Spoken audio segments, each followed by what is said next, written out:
Hey friends, Peggy Hall back with you from thehealthyamerican.org. Welcome to my virtual living room. We are talking about the Mayorkas impeachment and what happens next. You know, some people are a little confused and they think that he's going to be kicked out of office now because the House of Representatives voted to impeach him. Well, it's a two-part process, and I want to talk about that on this show. And this is Mayorkas. Oh my gosh, let me share my screen. I did a video featuring him previously because of his horrible policies at the border. And it's like, he looks like Jeff Bezos. It's like, oh my gosh, is that Jeff Bezos or is that Mayorkas? And I can't believe he's only 64. I mean, I don't really go by age, but I thought he was much older than that. Maybe that's just me.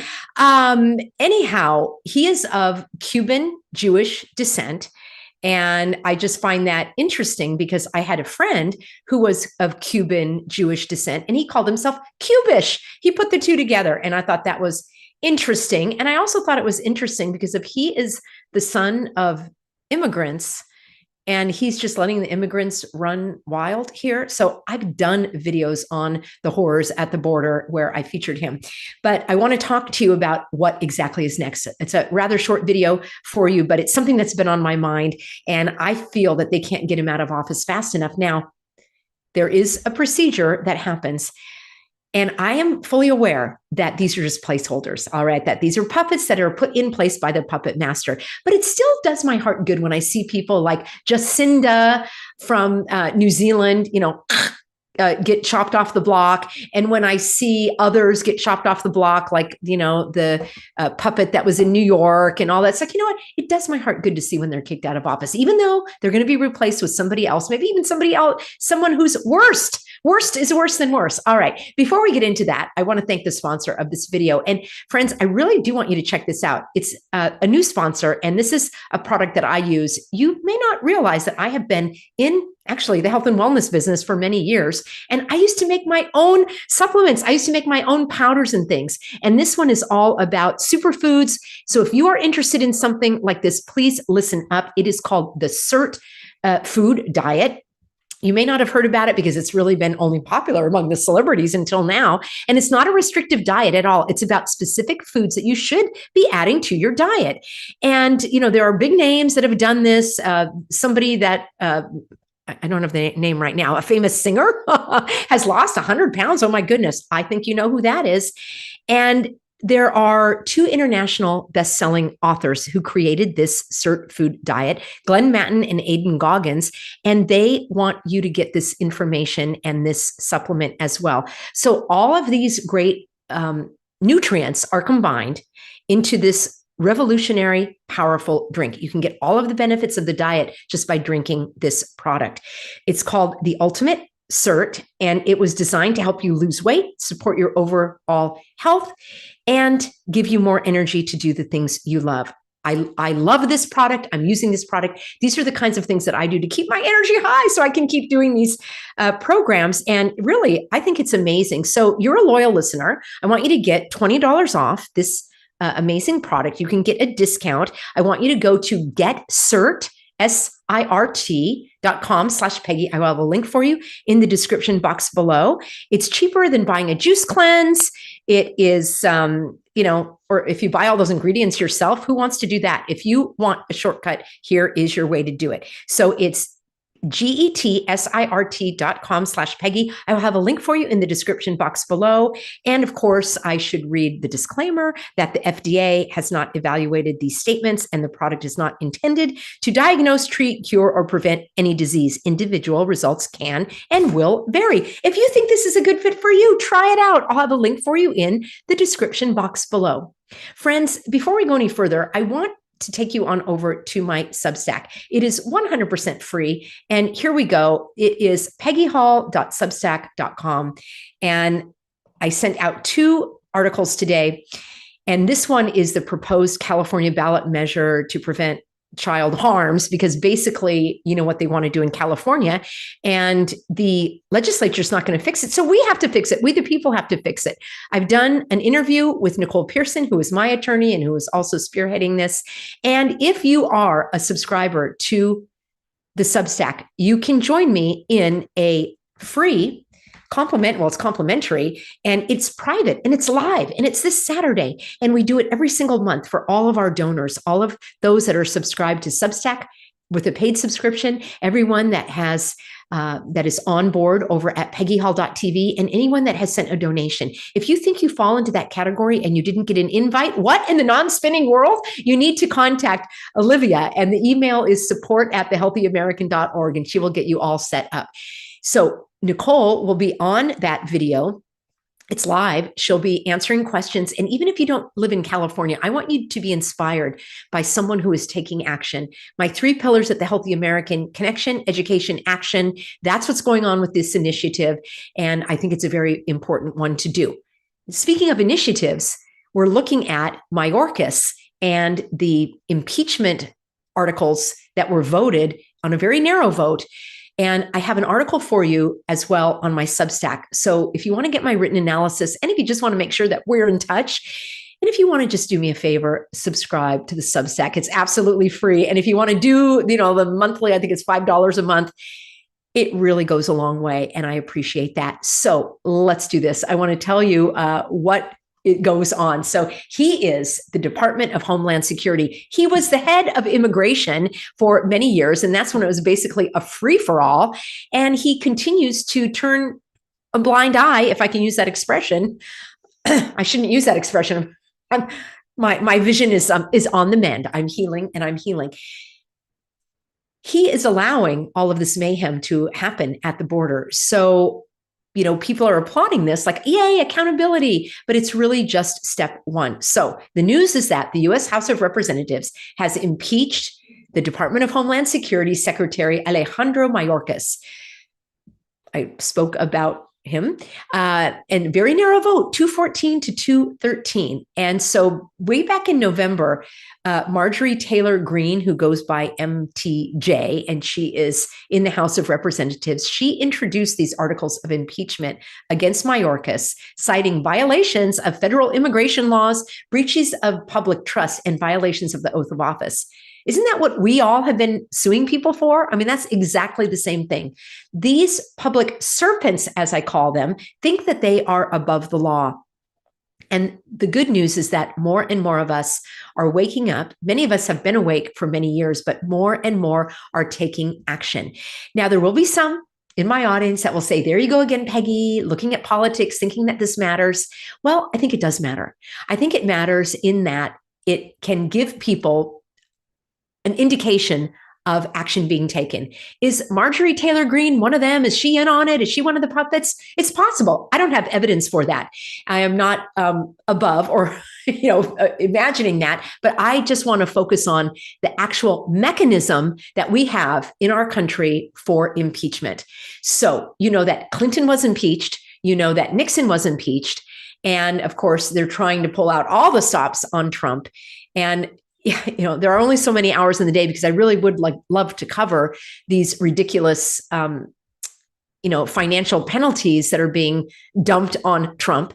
And it's just, it really is a circus. Anyhow, under Mayorkas's watch, he has allowed approximately 10 million, but who's counting?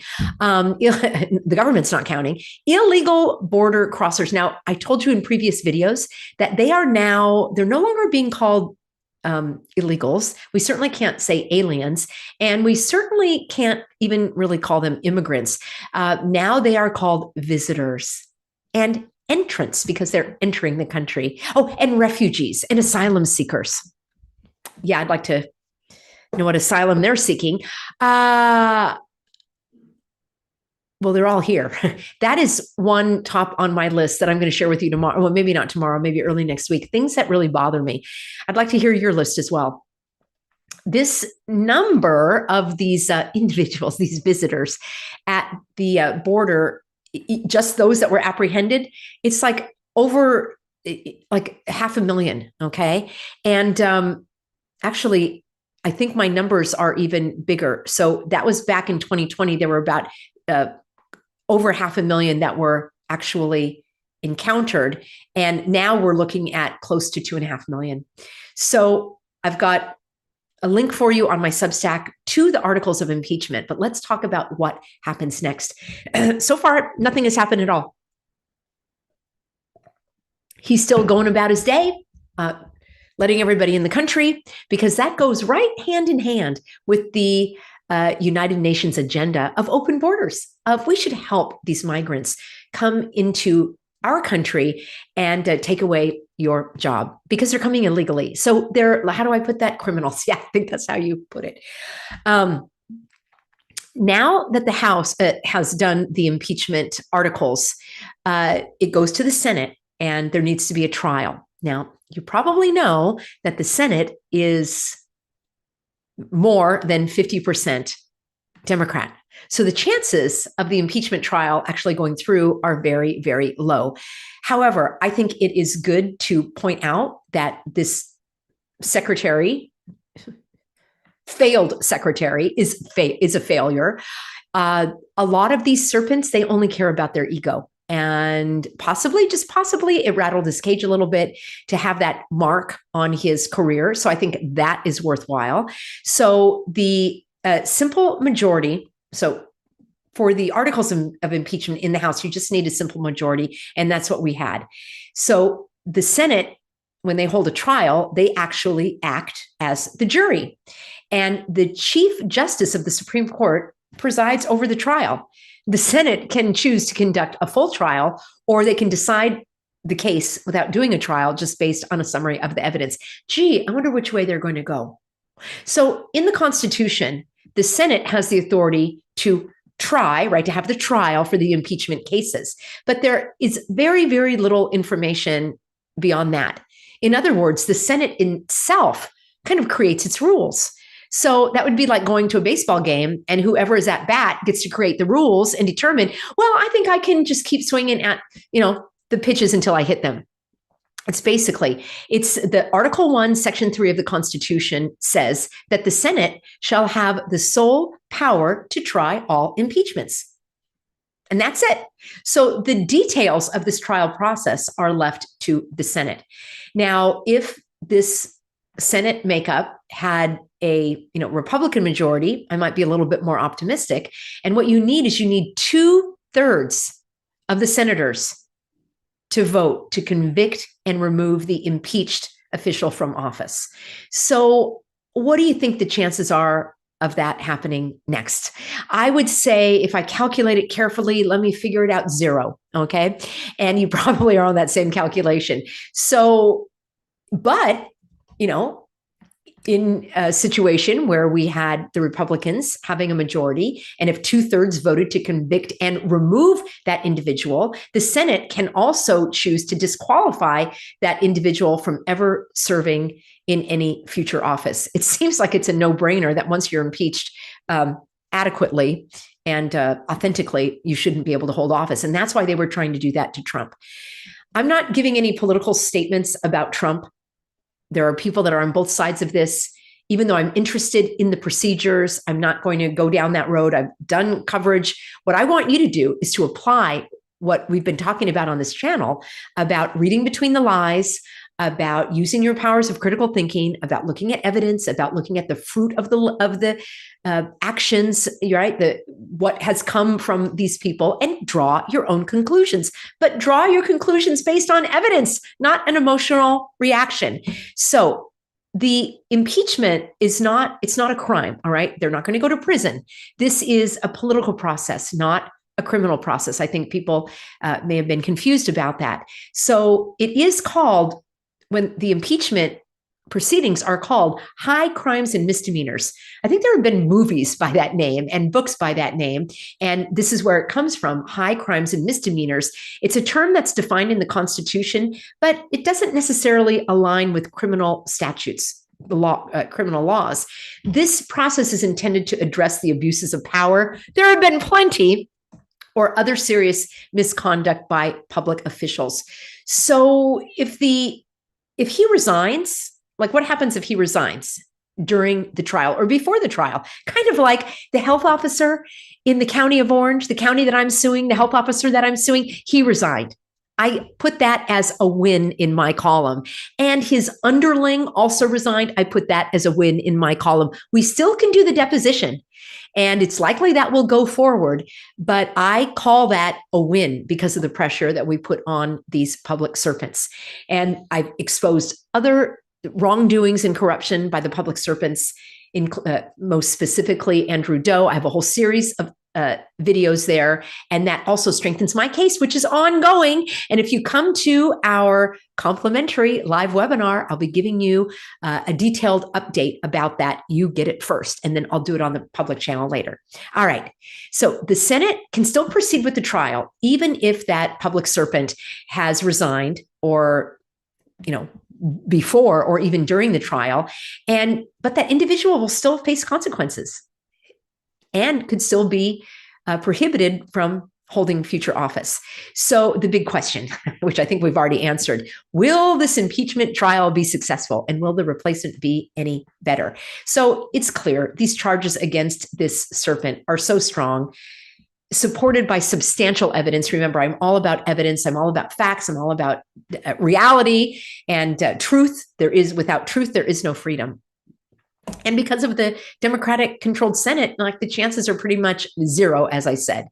But just to play it out a little bit, what happens? What happens if that serpent is removed from public office? Well, in the case of the Department of Homeland Security, this would go to Christy Canigao. I'm not sure of the pronunciation of her name, but let's take a look-see, shall we, at Christy. And here she is.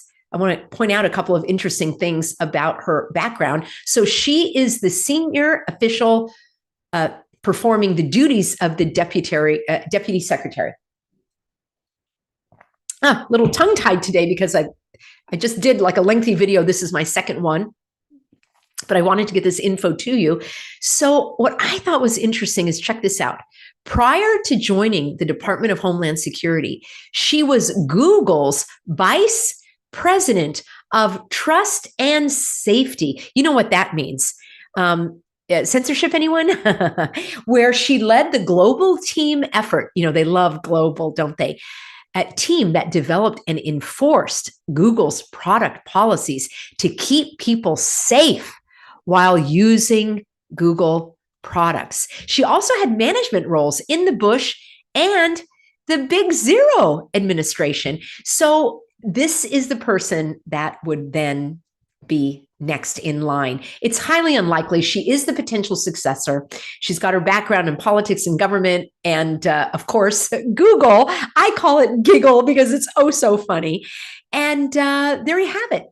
So she cares about your safety. I have a question. I wonder if Christy cares about the safety of the authentic Americans that are being flooded by the visitors. That's my question. All right, friends, that's a wrap for now. I appreciate you being on board so much. I am here around 4 p.m. Sometimes I have technical difficulties. I strive to get online 4 p.m. Pacific, and that's Monday through Friday. And then every month we have a private, live, complimentary webinar where you're not on the screen, but I am. My husband's there, sometimes guest as well. And then we answer your questions live. There's a Q&A, there's a chat feature. People are making connections within the chat itself so that you can share emails and so forth. We would love to have you on board if you are a financial supporter of the Healthy American. Could not do this work without you. All right, have a great rest of the day, afternoon, evening. And tomorrow I've got a video for you called What Side Am I On? And I want you to answer it for me. Oh, that's going to be a lot of fun. All right. Thanks to the moderators. Thanks to all of you.